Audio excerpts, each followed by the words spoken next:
Salve a tutti, sono il professor Marco Lazzarato, insegno disegno per la decorazione e plastica ornamentale all'Accademia di Belle Arti di Bologna. Partiamo con un percorso che ci porterà a esplorare i modi e le strutture per disegnare dei motivi ornatistici tradizionali. In particolare in questa occasione tratteremo di un motivo storico che è il corridietro, che è una fascia decorativa che dall'antica Grecia fino al Rinascimento e oltre ha sempre accompagnato la decorazione dell'architettura e non solo.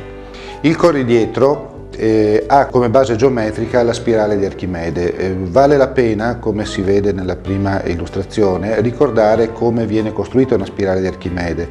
Questa ha le caratteristiche di essere costruita attraverso uno sviluppo costante detto passo, partendo da un centro che viene detto occhio della spirale. Viene divisa a metà da una linea discriminante che serve per costruire le due metà eccentriche della circonferenza di fatto, che Palladio definisce cateto. Quindi una spirale di Archimede è costituita da tre elementi: un occhio, un cateto e uno sviluppo costante della voluta, chiamiamola così, ottenuto, come si vede, alternando il compasso prima dal centro dell'occhio e poi sulla circonferenza lungo il raggio.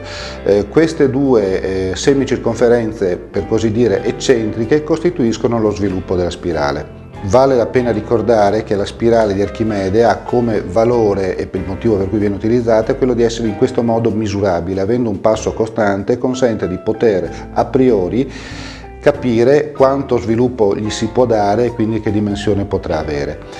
Il corridietro nasce, come si vede nell'illustrazione successiva, da una costruzione doppia di questa spirale, nel senso che si costruisce nella parte superiore una semispirale di Archimede e nella parte inferiore si ripete la stessa operazione.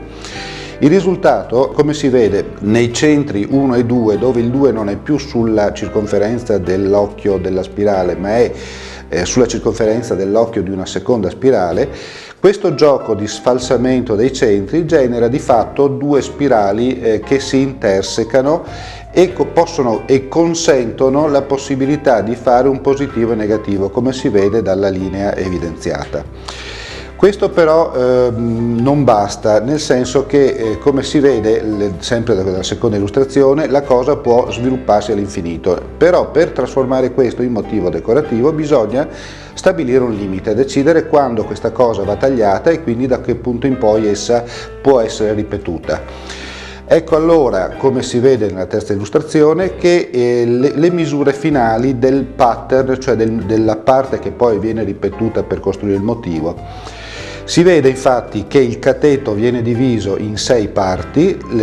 Se noi consideriamo come unità di misura i due centri, vediamo che questi vengono ripetuti esternamente per altre 2 volte, insomma in totale sono 6 parti, di cui le 2 centrali sono occupate dai centri.